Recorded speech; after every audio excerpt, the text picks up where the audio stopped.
وكذلك أوحينا إليك روحا من أمرنا ما كنت تدري ما الكتاب ولا الإيمان ولكن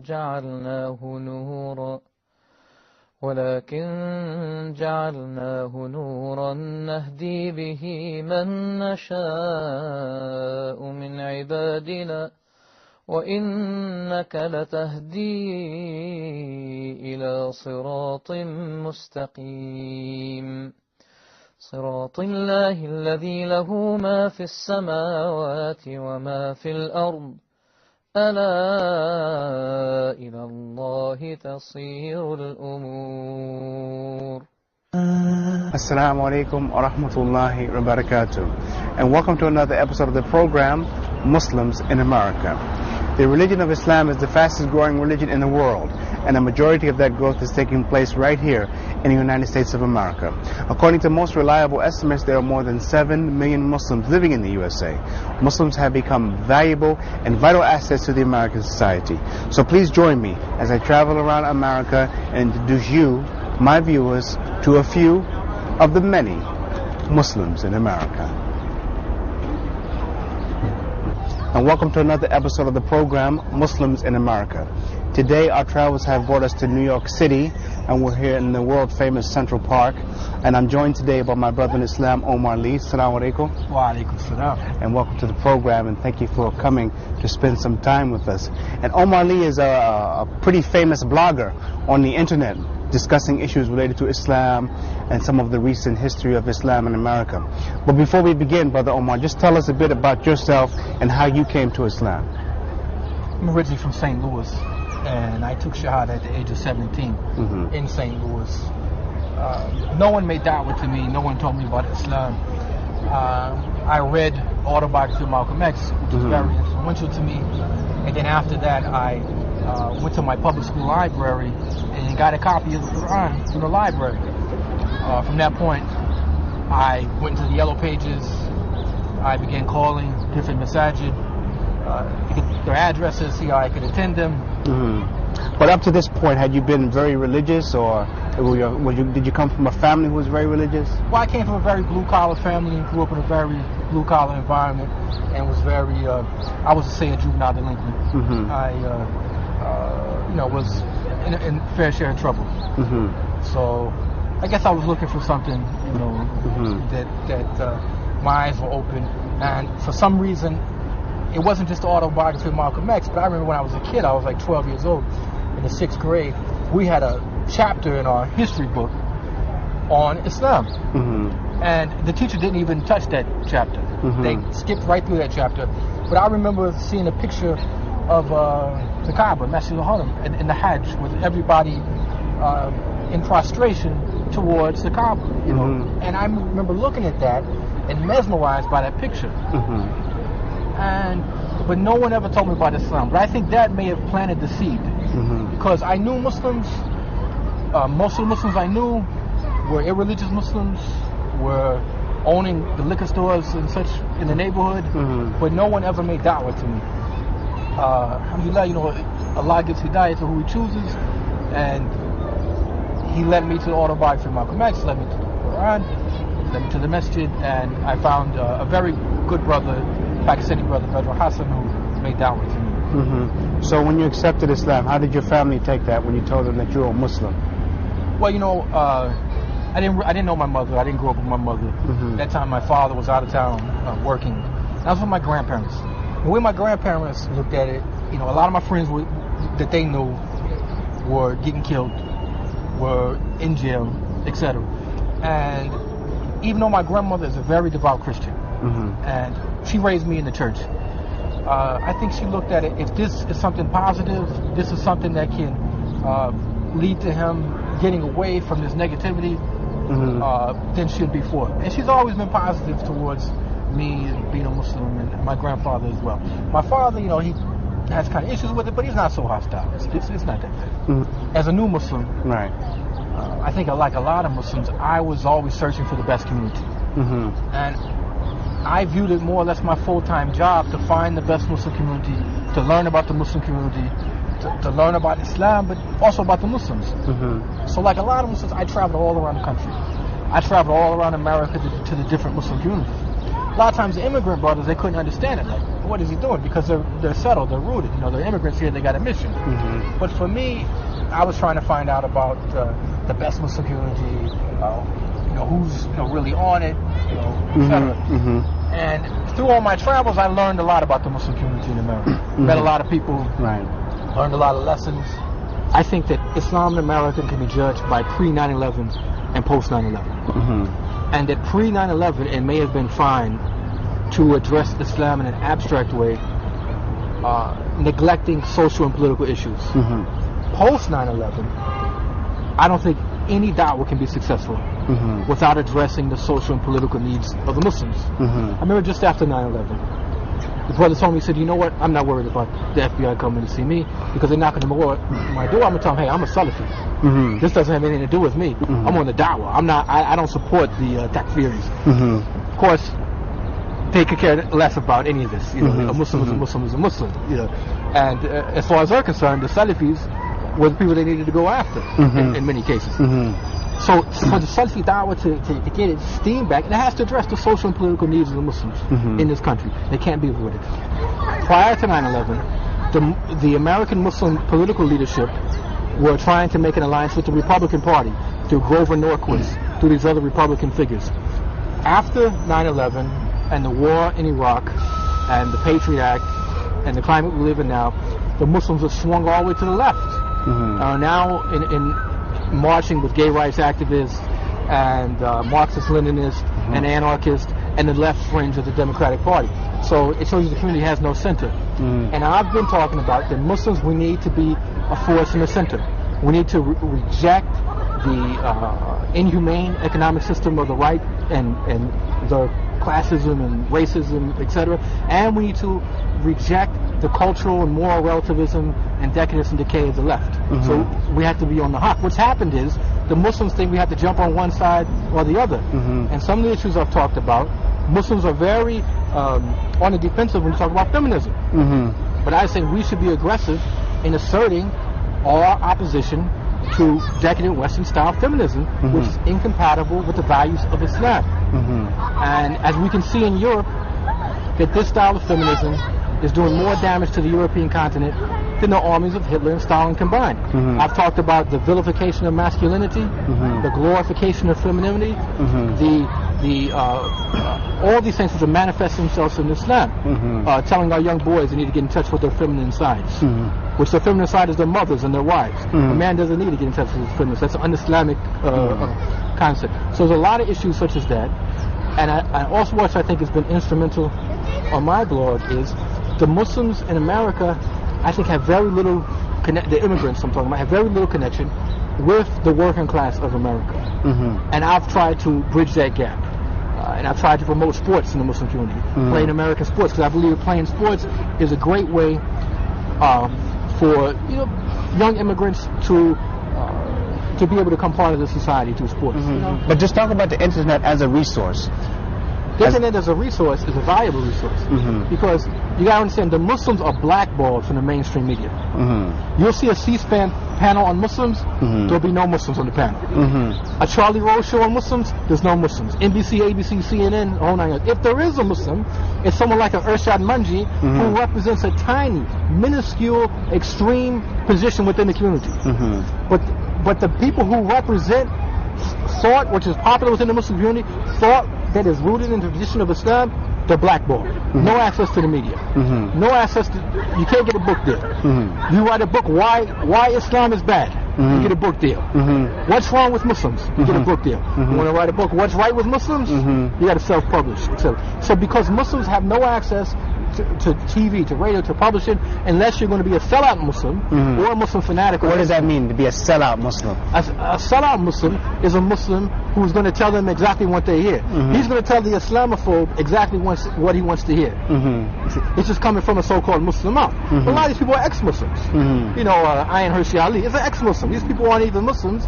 They're presented to the Muslim community as people that the Muslim community should listen to. Salman Rushdie, Anayim Hushali, Irshad Manji. The favorite Muslims of the West are ex-Muslims. So tell me now, from your viewpoint, what's good about Islam in America? What's good about Islam in America is that there's so much the Muslims can learn in America. Look, you have the Muslim world is in a state of crisis.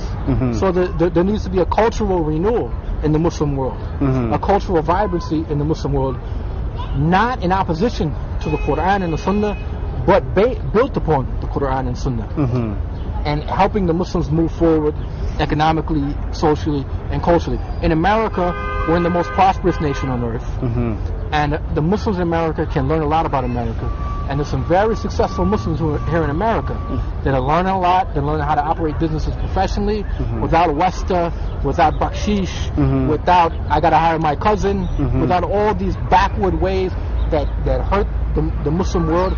So the Muslims can learn a lot here in America.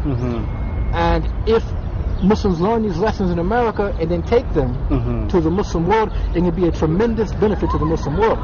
On the flip side of the coin, Muslims have a lot to teach America and Europe, the West in general, because this is an era when the West has left tradition and moved into the era of cultural and moral relativism, where the highest value is if it feels good, do it. There's no right, there's no wrong. It's all relative. In this era, the Muslims have something that we can teach the West, in that there are things that are always going to be right, the things that are always going to be wrong.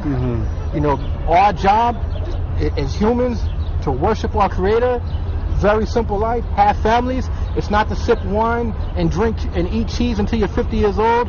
It's not to sit around and watch Woody Allen films drinking latte until you're 50 years old. And take your therapist as your priest or your imam, and all these other signs and symbols of decadence we see. Life is very simple. Worship your Creator, get in touch with Him, get knowledge of your Creator and your family, and get rooted in your family. And the family, by the way, since we have to say it in this period of time, is a man and a woman and the children, not the man and the children, or the woman and the woman and the children. Let me ask you about politics, because you know, traditionally the indigenous Muslims, or even the Muslims here in America, haven't been too involved in politics. So tell us a bit about the political scene, and how and when Muslims will become more involved in the politics of this country. I've been a political activist since I was a teenager. And Ismail Royer, we're both from St. Louis. Brother who's incarcerated now, he's a political activist as well. It always hurt me that the Muslims shied away from politics and said don't vote. Like Imam Siraj Wahad says, they say they don't want to participate in the system, but they don't say that when they go to the DMV. They don't say that when they're getting a tax refund, that I don't want to participate in the system. So your existence in society is participation in the system. And either you're going to have a voice or you're not going to have a voice. And I think... Well, just let me ask you, what are the consequences of not having a voice? The consequences of not having a voice is people are making policy and making decisions not with your voice. And oftentimes with the voice of your detractors only. If they don't hear your side of the story, they're going to hear the other side of the story. So you go... This country, the political system is based on what you put in. If you organize, if you're persistent, if you make friends in the system, you get results. And people can't be idealistic. You can't vote for a politician like he's a prophet. A lot of times you're faced with choices, bad, and worse. But still you have to be mature as you approach the political system and say what's best for me, my family, my community. And the Muslims in America, I think, up until the last few years, the entire 6-7 million Muslims in this country, however many Muslims it is, the Muslim organizations didn't create a domestic agenda for Muslims. Their agenda was all Palestine. Palestine all the time. Well, guess what? We are here in America. We have our own issues here in America. We have our own needs to be addressed, and we have to articulate a vision in America. And like I said, I don't think our vision should be to the left. I don't think our vision should be to the right. I think we should go on an issue-by-issue basis and support those who support the values of Islam. And I think it's very important that we participate in politics in society. But let me ask you also, by not participating, especially in the national politics, do you think that Muslims miss out on opportunities to shape the policies of the West towards Muslim countries. Absolutely, but I don't think that should be the primary focus of Muslims here. The primary focus of Muslims in Palestine isn't the American Muslims. The primary focus of Muslims in Saudi Arabia isn't the American Muslims. And likewise, we should have a domestic agenda. We should be encouraging the good and forbidding the evil. This is the duty of the Muslim. We should be out there speaking about the economic issues of raising the minimum wage, protection for workers, protection of the, expansion of universal health care, all the issues that affect the poor. On the same token, we should be standing there in opposition to gay marriage, in opposition to gay adoption, in opposition to abortion. We should be encouraging the good, forbidding the evil, trying to get as much funding for our local communities as we can, and then lobby the government and on an alternative perspective on issues in the Muslim world. But first you have to have a domestic agenda. Yeah, but most politicians, they have their hand in the domestic side and the international side. So, I think we have to look for that mix. The problem is that there has never been a domestic agenda. It's always taken a back seat. It's always been only about the Muslim world, only about Palestine, only about But that goes back to the original part of the equation, that Muslims are not involved. So whatever the agenda was, they had no say in that. But do you also address some of the misconceptions about Islam to maybe non-Muslim readers of your blog site? We try to. We try to. And it's an uphill battle. Last night watching PBS. PBS, the so-called liberal network, runs a total hit piece called The Brotherhood, on the Muslim Brotherhood, which is a complete tabloid journalism, completely one-sided, and you have Michael Issakoff on there, like a little schoolboy, jumping up and down at every bad fact he finds about this organization. Fox News is a 24/7 hate machine against Muslims. So the Muslims, we don't have a friend. We don't have a friend. On the right-wing media, it's pro-war. It's the complete and total vilification of Muslims. On the left wing, it's another kind of a vilification. It's the sense that we have to change the Muslim. We have to bring a reformation. And so we're getting it from both sides. At no point do we almost ever get a positive picture of Islam. We do from time to time, particularly in print journalism. From time to time, we get a positive piece. Washington Post, other publications from time to time. But as a whole, all we get is negative portrayal. So it's an uphill battle because we're on the internet. We don't have the readership or the legitimacy that PBS or CNN, people like Fox News have. But we try to do our best. And, I think we've been able to make some impact. Some people have been able to come to our websites. Some people have been able to say, hey, there's a different side to the story. But while we're working, you have people like Jihad Watch and Little Green Footballs who are doing their... What is that? What is Jihad and Little Green Football? Yeah, Jihad Watch is a guy named Robert Spencer who is a full-time, for a living, attacks Islam, discredits Muslims, speaks against the Prophet. And it's a shame. You can make a living talking about Islam. There is an industry in this country. There is an industry of this country, an anti-Muslim industry. A guy who reads 2 books, he's a terrorism specialist. All of a sudden, he's on payroll for all these people. He's a talking head. You can make a living in this country hyping up the threat against Muslims. But see, what they're doing is, how evil this is, they're not just they can vilify me. That's fine. I can take care of myself. But they're vilifying the Muslim kid in school. They're vilifying the Muslim woman, in her daily errands. It is similar to 1930s Europe and the Jews, where it is a blanket indictment upon an entire community, where everybody in the community is equally guilty for the sins of one or for the perceived sins of some. And that's what the likes of Robert Spencer and Jihad Watch and those you'll see on Fox News and even those you'll see on the other network do. They paint the Muslim community as a monolithic threat to America and the West, and it's based on fear. And as we know in this country, a big part of the American identity has always been based on fear, fear of the other. And there's a long history of that. So what are some of the steps that practical steps that Muslims can take to kind of combat this image of Islam and this in the media and these websites? We have to be active in our communities, because if we ghettoize ourselves, what does that mean? Stick to ourselves. Okay. And don't interact with the community at large. they'll say, hey, I don't know any Muslims. I guess what they're saying is true.